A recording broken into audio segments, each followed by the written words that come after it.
श्री शिवाय नमस्तुभ्यम दोस्तों। हर हर महादेव। माता रानी भोलेनाथ की कृपा आप पर सदा सर्वदा बनी रहे।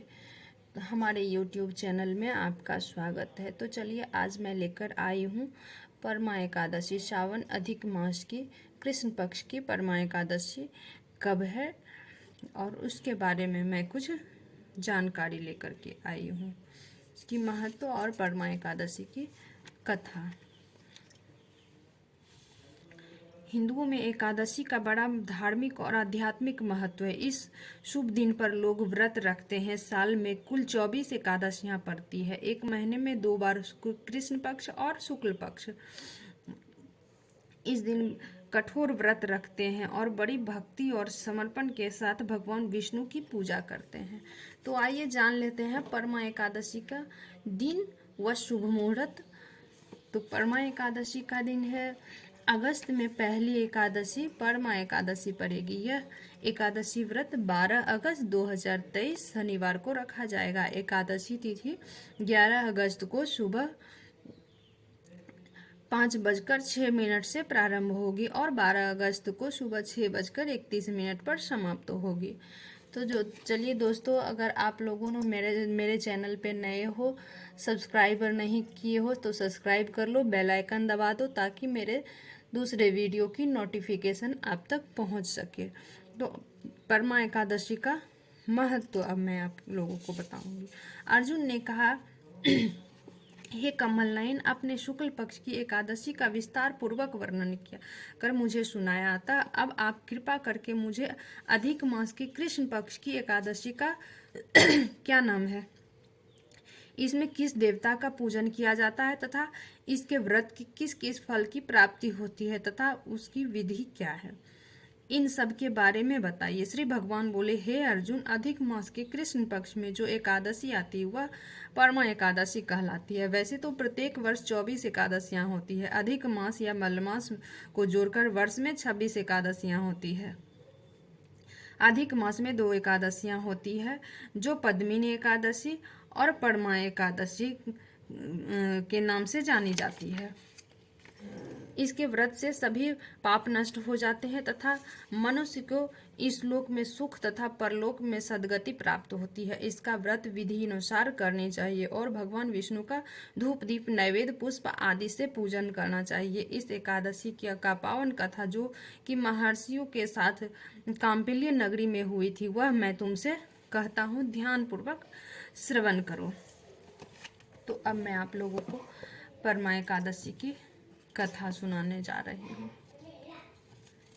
इतनी कथा सुनकर युधिष्ठिर ने कहा, भगवान मलमास की कृष्ण पक्ष की एकादशी का क्या नाम है एवं इसका क्या विधान है। भगवान कृष्ण ने कहा, हे राजन, पुरुषोत्तम मास की कृष्ण पक्ष की एकादशी का नाम परमा है।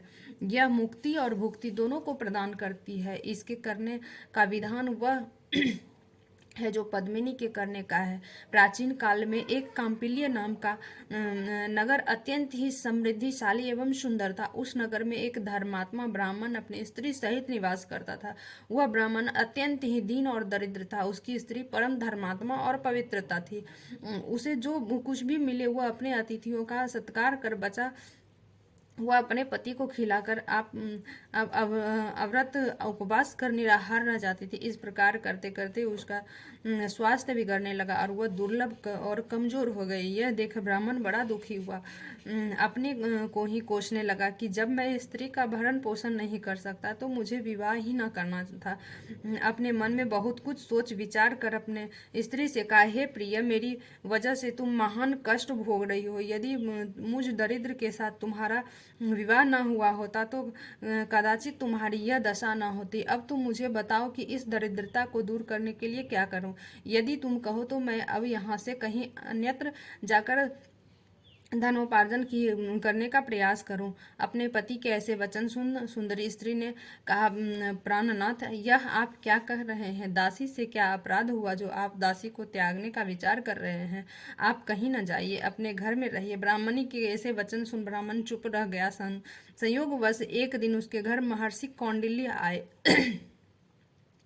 दोनों प्राणियों ने उनका यथाशक्ति आदर सत्कार किया, उनको भोजन इत्यादि करा। ब्राह्मणी ने महर्षि को हाथ जोड़ और प्रणाम कर नम्रता पूर्वक कहा, मेरे स्वामी दरिद्रता से घबरा गए हैं, वह परदेश जाना चाहते हैं, सो हे प्रभु कोई ऐसा व्रत मुझे बतलाइए कि जिसको करने से मेरे स्वामी इस दरिद्रता से छूटे। ब्राह्मणी के ऐसे वचन सुन कौंडिल्य ने कहा, महाभागो तुम पुरुषोत्तम मास के कृष्ण पक्ष की परमा एकादशी का व्रत करो, तुम्हारी मनोरथ सिद्ध होगी।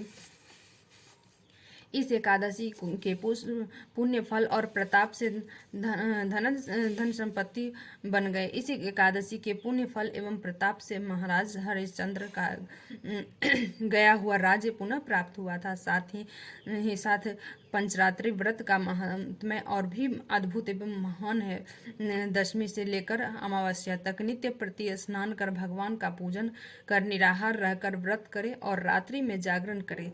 यह नियम 5 रात्रि तक बराबर चलावे तो अवश्य है मनोवांछित फल पावे और अंत काल में विष्णु लोक जावे। और यदि 5 रात्रि तक केवल एक बार संध्या समय भोजन करे तो भी महान फल हो।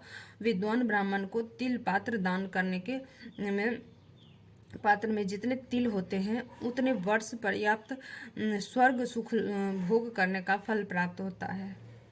अस्तु तुम भी अपने पति के साथ मिलकर इस व्रत का अनुष्ठान करो, तुम्हारी कामना अवश्य पूर्ण होगी।